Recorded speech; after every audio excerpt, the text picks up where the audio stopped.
Hi, I'm Eric Linask. I'm here in Dallas, Texas, hanging out at the historic Stoneleigh Hotel. You're on TMC Newsroom on the road. I'm chatting now with Epygi's Warren Sonnen. Warren, thanks for joining us. Pleasure.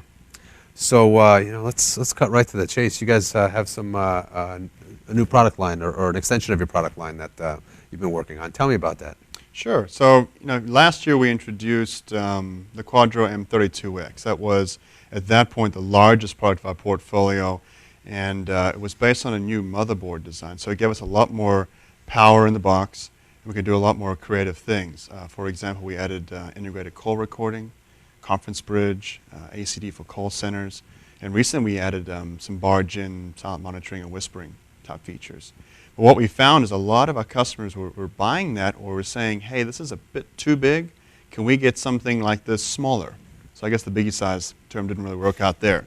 So they wanted something a bit smaller. So what we looked at is our existing portfolio. We have a 4X and 16X, which kind of covers the smaller space, the sub 100 user.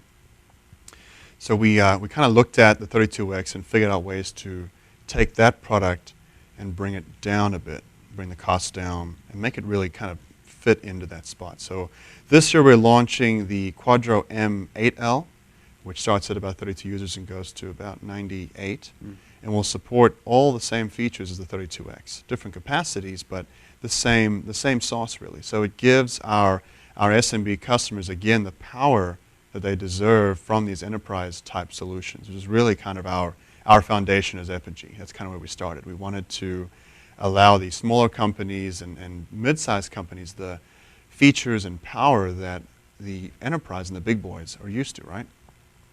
As well as the Quadro M26X is kind of the sister product. Similar to the 8L, it just has 26 FXS ports for analog. So those are the two latest products coming on the portfolio for the SMB space, as well as constantly enhancing the Quadro software side to give more features to our existing customers. So that's kind of where we are this year for the new products. Kind of on the horizon, we're looking to go beyond the 32X, beyond the 200 users to, we're hoping 500 plus. Is kind of where we're hoping to go there. So that's kind of where we are with the physical products today. Well, it just goes along with the definition of SMB.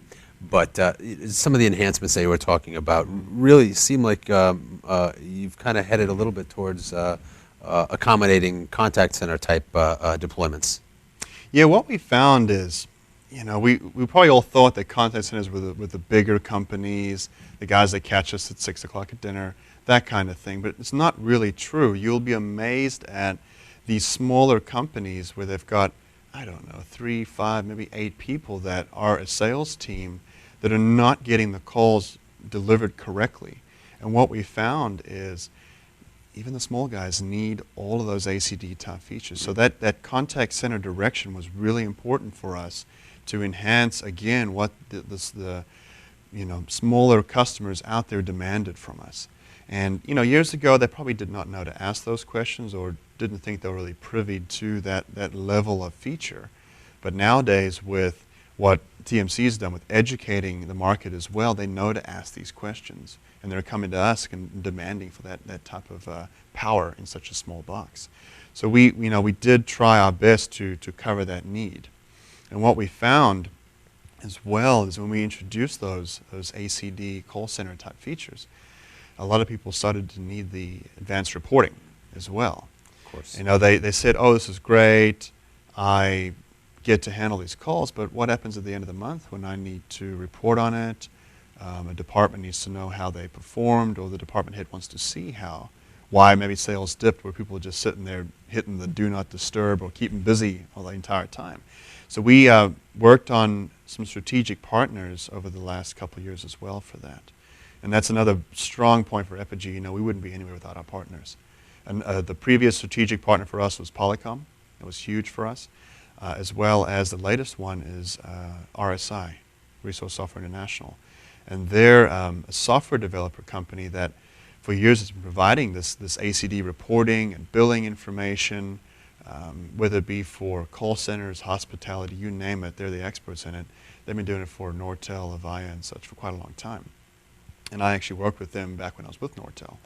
So we spoke to them, and they've, at this point, adapted their software to work with Epygi.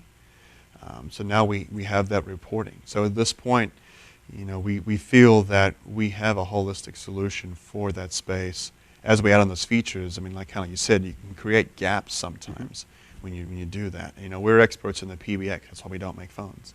And, we bring on partners for that.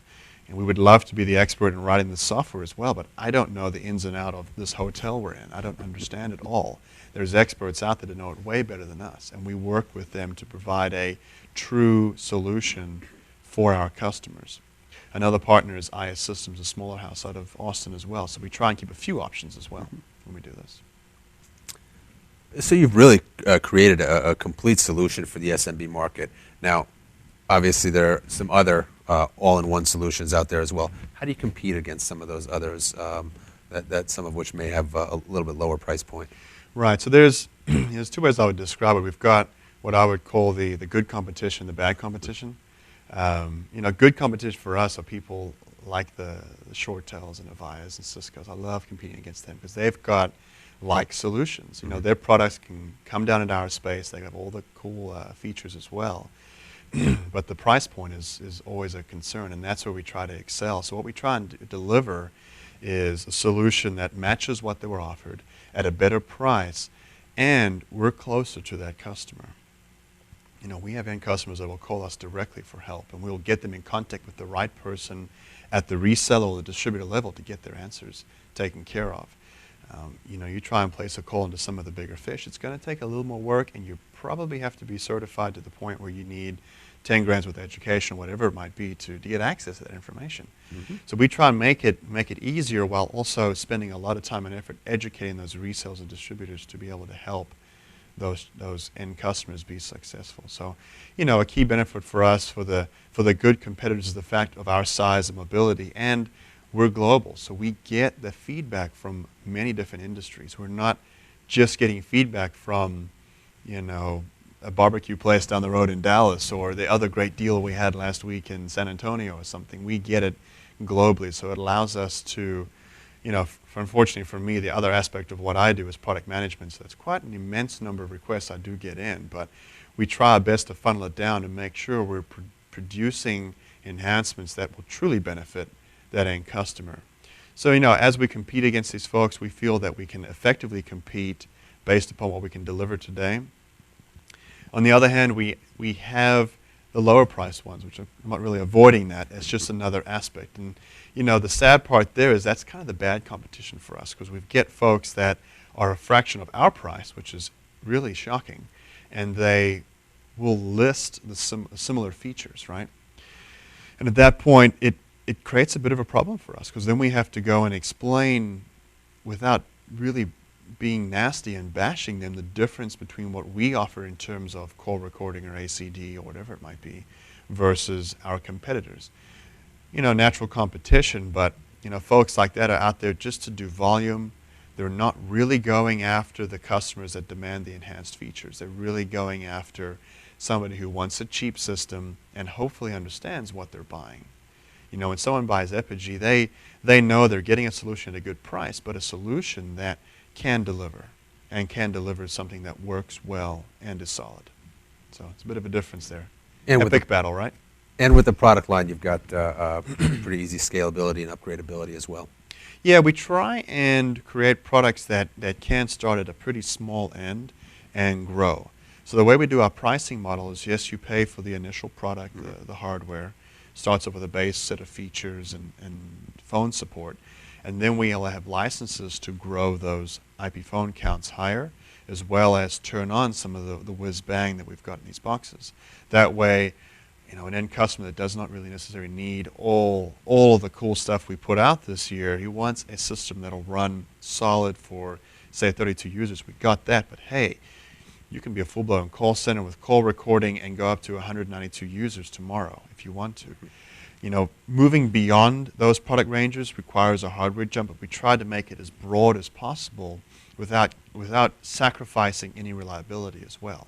I mean, I could open up a 32X to do 500 users tomorrow, but it's going to be horribly unstable. We do our best to stress test and overbuild the hardware to make sure that even at max capacity, with its other features turned on, they can be successful and run their office the way they need to without any issues. Great, excellent. We've been talking here on TMCnet on the road. We're talking with Warren Sonner from Epygi. Warren, thank you for joining us. I appreciate it. Thank you very much.